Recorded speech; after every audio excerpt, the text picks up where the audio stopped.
Hello, everybody. I think we're live again. Uh, it says it's starting, so I'm going to wait to make sure it starts all the way.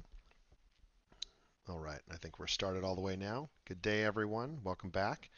Thanks for joining me for our regular live broadcast on Wednesday, usually sometime between 1 and 2 o'clock Eastern Time. So wherever you are, uh, welcome.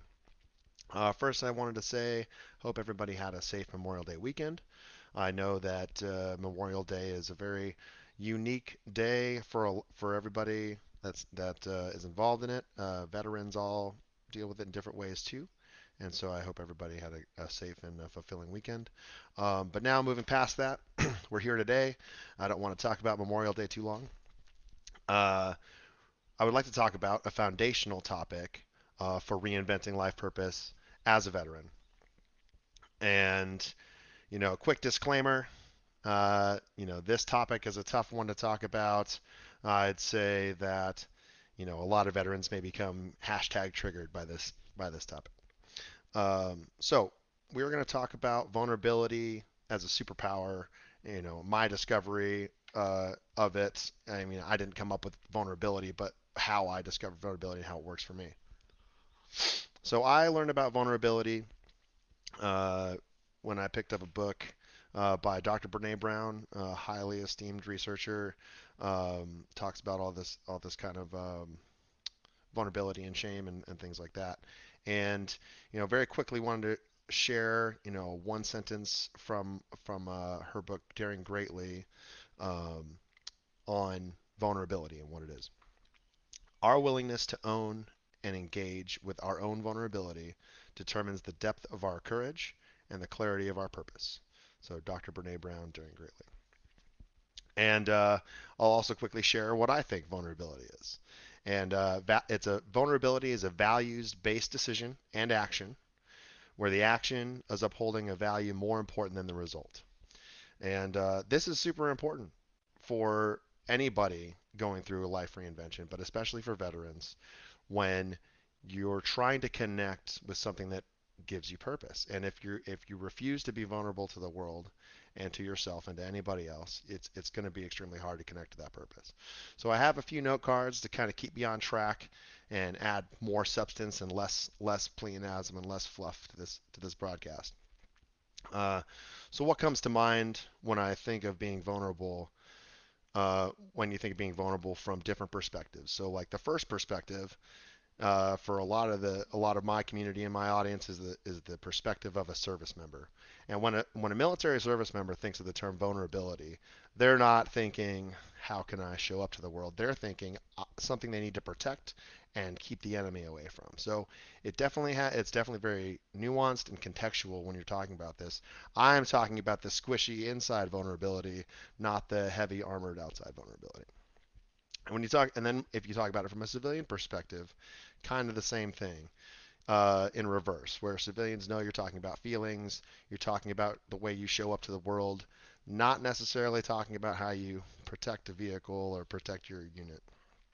And as a veteran, when veterans talk to vulnerability, that can be very confusing, right? We're taught in the military like cover up all your vulnerabilities, from the outside, but also there's a certain way you're expected to be.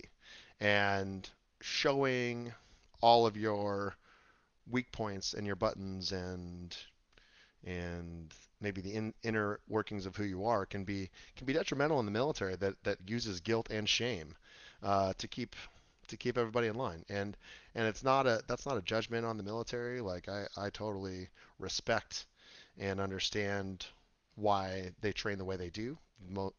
America has the most successful and powerful military in the world.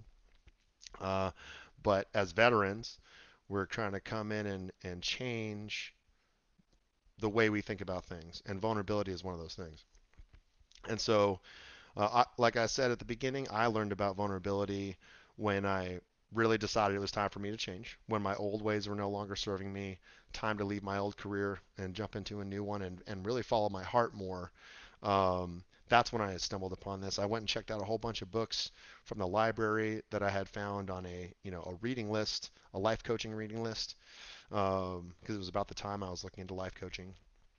And this one really stuck with me. It took me a long time to get through it all, not because it was bad. It's very well written, so fascinating, so informative, but because it was really impactful. And I feel like every page I read, this is not a book report, but every page I read really resonated with me. And so that's why it really became, it took on a nuance of this is how I want to show up to the world. I want to learn more about vulnerability and how it can help me. So what does vulnerability mean to me? Vulnerability is authenticity in the face of the unknown.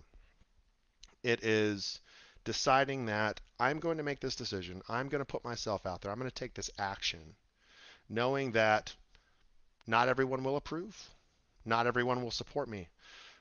Maybe I am leaving myself open to having my feelings be hurt, or or maybe my goals won't be realized. But it's so much more important for me to act than to do nothing. And when I think about it from a veteran sense, when I talk to my veteran buddies and my clients and things like that, I talk about it from the sense of like vulnerability is standing on the berm defending your buddies, right? Yeah, you're out in the open, but you're doing what you have to do. And so if you wanted to make a tie-in, like the great thing is most of the time being vulnerable is not about life or death. It is mostly about you're avoiding feeling bad. That's what a vulnerability is being willing to feel uncomfortable. Um, so acting out of purpose courageously, accepting the outcome, allowing your feelings to exist and teach you. These are important facets of vulnerability. If you're closing yourself off and not allowing yourself to feel, whether bad or good, you're missing out on the human experience, but you're going to have a real hard time reinventing yourself if you're not even listening to your own values. And so, like I called it a superpower in the opening, and that's the catchy title, but it really is. And I call it a superpower because it allows you to deal with your bad feelings or your uncomfortable feelings. I won't call them bad. You know, it allows you to take more shots in life and get exactly what works for you by showing up authentically. When you show up afraid and you don't act from your heart and you're not vulnerable and you refuse to let anybody in or show your true colors, you're not going to resonate with what you really want. You're showing up as somebody else and you're not allowing yourself to you're not allowing yourself the opportunity to get what's right out there right in front of you. And so, why is this so hard for veterans? I think it's interesting to me because I feel like we're especially capable of being vulnerable because we were trained to be. We were trained to put ourselves out there, disregarding the cost to our own comfort. But I think it's because, at least in my experience, um, failure, in the military or putting yourself out there in a way that was not desired by everyone was met with guilt and shame. And those are very powerful feelings, and we carry those over. We carry those over into our life as a veteran, and those feelings of guilt and shame prevent us from taking these shots in life. And we're holding on to these values about, oh, I don't want to feel guilt or shame in front of everybody, but they're no longer serving us. They're not relevant anymore. We're not in combat. Like I'm not. If I make a mistake, if I'm vulnerable, people aren't going to die. This is just part of life, right? You have to make mistakes. You have to be vulnerable. You have to put yourself out there. You have to try and fail in order to succeed. And so how has it helped me? Well, it's allowed me, one, to plan for the best possible outcome. And I know a lot of people, and I've talked about this, but in my program, but a lot of people talk about, hope for the best, plan for the worst. Well, I choose to plan for the best. I'm going to put my energy into planning for the best possible outcome so that when I get there, I'll know what the next move is. Uh, I have plenty of faith in myself that if I get to a negative outcome, I'll be able to manage it. But what happens is when we start planning for these worst outcomes, we're not allowing ourselves to feel the possibility of joy. And so we don't want to be let down. Well, you know what? Sometimes you're let down. And that's also part of of going after your goals and reinventing your purpose. It's not always going to turn out the way you want. And just because those feelings are uncomfortable doesn't mean they're not there to teach you. It's allowed me to lean into fear. Like vulnerability has allowed me, for better or worse, to sit up here and talk about my journey and what it means to me and and what I think it means to veterans, and to share any insight that I may have that could possibly benefit somebody out there, and to build a community so that you can give me insight right back, and so we can get through this journey together. That's what vulnerability has allowed me to do. Without vulnerability, I would be far too afraid to get up here and talk in front of like this, completely out in the open about who I am and what I believe in. So in a big way, vulnerability has allowed me to harness that courage that I learned about myself in the Marines, and that all of my veteran brothers and sisters share. And yeah, like it's just a real thing. And if you're vulnerable, you're courageous.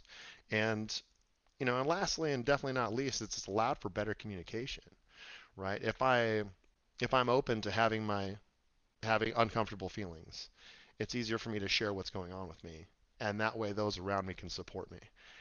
And it also allows me to really determine who is around me to support me. And so, again, I'm always amazed at how how much fear there is in with veterans and with me, and in sharing who we are, because we feel like there's going to be this retribution, but there's not. So why is vulnerability important on the journey to reinventing purpose? What we're all about, reinventing our life purpose. After we've done that life of service. Well, without vulnerability, there's no connection. There's no connection to others. There's no connection to this world, and then you can have no purpose. Something has to be more important than yourself. And that's why you're vulnerable. That's why you put yourself out there, because there is a goal, there is a dream, there is a message, a meaning that is more important than just how you feel. And I want to circle back a little bit to the superpower piece, and like it's a clear statement of who you are as a human being. When you stand up and vulnerable, you say, "This is who I am," and you're clearly articulating your values and what's important to you, and you immediately connect not only with your other inner purpose, but anyone else around you who feels that same way. And it allows you to follow your heart in the face of fear, putting your purpose ahead of yourself and your feelings, like we've talked about. So, in closing, I just really want to say that I know a lot of my veteran brothers are going to be like, "What is he talking about vulnerability for?" And brothers and sisters, excuse me. But I I'm just fascinated by the power of it, and I'm excited that I got to share that with you today. And speaking of vulnerability, I don't do a green screen yet, but I want to give a special shout out thanks to my buddy Gio for encouraging me to square my area away. So Gio, let me know what you think in the comments. Um, and also, quick shout out if you have any specific topics on about life journey that you'd like me to talk about, something specific for you, or if there's something specific about my life journey you want me to share, I would be happy to. So thank you again for being part of this. Again, very beginning, we're building something here, and I hopefully several months from now we can all look back at these videos and be like, man, look where he started. So thank you all so much for coming, and have a fantastic rest of your week.